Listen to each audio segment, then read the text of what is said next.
Sveiki, kino mīļotāji! Šodien mēs runāsim par klasisku filmu, kas atstājusi paliekošu iespaidu kino mākslas vēsturē. Jā, es runāju par Maikla Čimino 1978. gada šedevru Briežu mednieks. Ja vēl neesat redzējuši šo filmu, būs neliels spoileru brīdinājums. Vai esat gatavi? Sāksim!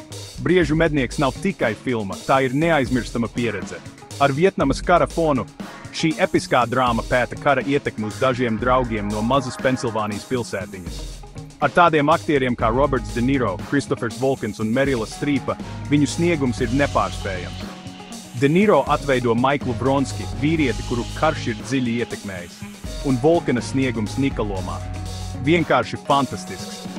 Viena no ikoniskākajām filmas ainām ir krievu rulete.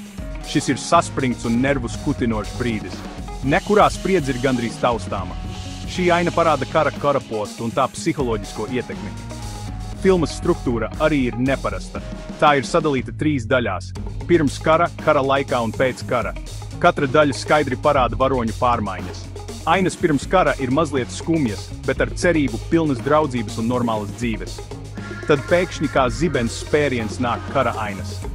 Kara vardarbība, hauss un bailes ir attēlotas realistiski un bez šaubām. Čimino neslēpj kara brutalitāti no skatītājiem, un tas ir iemesls, kāpēc filmai ir tik spēcīga ietekme.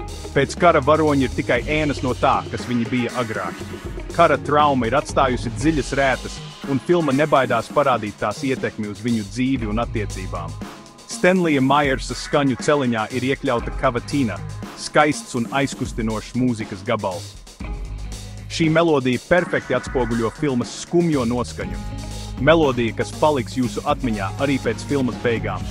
Briežu mednieks nav tikai kara filma, tā ir dziļa cilvēcības, draudzības un zaudējuma izpēte. Filma, kas liks jums domāt, just un pārdomāt.